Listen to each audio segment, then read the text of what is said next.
देखिए, आज चांद की 28 तारीख है। कल भी चांद हो सकता है, परसों भी हो सकता है। अब बहुत से लोग कन्फ्यूज़न में रहते हैं कि जो लोग कुर्बानी करते हैं कि वो बाल और नाखून कब काटे कब नहीं काटे। तो देखिए, कल की एक तारीख है, कल तक आप कटवा सकते हैं। कल अगर चांद हो गया तो जो लोग कुर्बानी करने वाले हैं वो फिर अपने बालों और नाखून जो है वो ना काटें, जिस्म का किसी हिस्से का कोई बाल वो ना काटें। अब उसमें एक मसला ये भी निकल के आता है कि बहुत से लोग ऐसे भी होते हैं कि जो चांद देखने के बाद 10 दिन होते हैं तो उसमें उनको नाखून और बाल काटे हुए 40 दिन का से ज़्यादा का अरसा हो चुका होता है।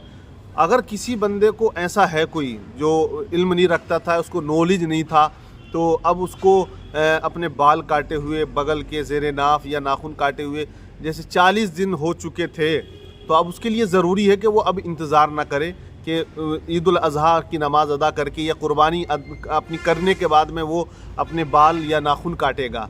तो वो पहले कर सकता है, क्योंकि ये ज़रूरी है। अगर कोई बंदा 40 दिन हो चुके हैं और उसने बाल और नाखून नहीं काटे तो ये उसके लिए मकरूह तहरीमी है, वो काट सकता है। लेकिन अब ये अपना मसला जहन में रख लें कि जैसे कल को 29 तारीख है और कल चांद हो गया तो फिर तारीख चालू हो गई और महीना शुरू हो जाएगा दुल्हिज्जा का।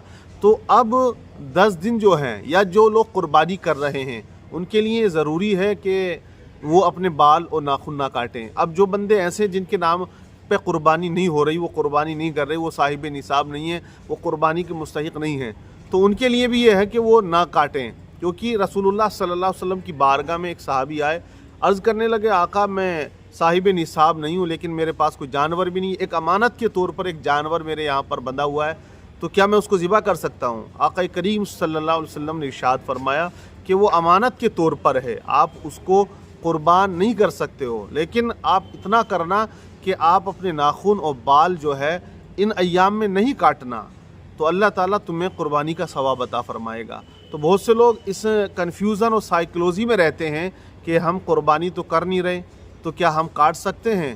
तो ये बात याद रख लें कि अगर वो कुर्बानी नहीं कर रहे हैं तो अगर वो भी रुका रहेगा तो अल्लाह उसको भी सवाब अता फरमाएगा, अजर अता फरमाएगा। और जो लोग कुर्बानी कर रहे हैं उनके लिए हुक्म यही है कि जब उनकी कुर्बानी हो जाए उसके बाद वो अपने बाल कटवा सकते हैं और नाखून काट सकते हैं। अब उसमें बहुत से लोग साइकोलॉजी का शिकार हैं, गलत फहमी का शिकार होते हैं। जैसे कि दाढ़ी मुड़ाने वाले लोग हैं, वो कहते हैं कि 10 दिन तक हम छोड़ देंगे। तो अब देखिए, दाढ़ी अगर एक मुश्त से ऊपर आप काट रहे हैं, मतलब छोड़ रहे हैं और उसको मुड़ा रहे हैं, तो ये तो बंदा गुनाहगार है ना। तो अब हुक्म यही है कि जो लोग कुर्बानी कर रहे हैं या जो नहीं कर रहे हैं, बेहतर उनके लिए भी है कि वो अपने नाखून अपने बाल ना काटें, जिस्म के हिस्से का कोई बाल ना काटें, क्योंकि अल्लाह पूरे जिस्म को जहन्नम से आज़ाद फरमाता है। तो ज़रूरी यही है। और जो लोग कुर्बानी कर रहे हैं उनके लिए भी है कि वो अपने हिस्से का कोई जिस्म का बाल ना काटें, नाखून ना काटें। तो इसमें लोग बड़े साइकोलॉजी में रहते हैं और बार बार वो मसले जो है पूछते रहते हैं। कि देखिए, इसमें एक चीज़ ये भी है, जैसे कि ईद हो गई, ईद उल अज़हा की नमाज़ अदा कर ली है, चंद कुर्बानियाँ भी हो गई, तो जो एक आम आदमी है वो जिसके नाम की कुर्बानी नहीं हो रही है तो वो अब बाल और नाखून काट सकता है। लेकिन उसमें उलमा ने ये भी लिखा है कि जिन लोगों की कुर्बानी अभी नहीं हुई है, जैसे कि दूसरे दिन करते हैं और बहुत से तीसरे दिन करते हैं, तो उनके लिए बेहतर ये है कि वो रुके रहें जब तक कि उनके नाम की कुर्बानी हो ना जाए।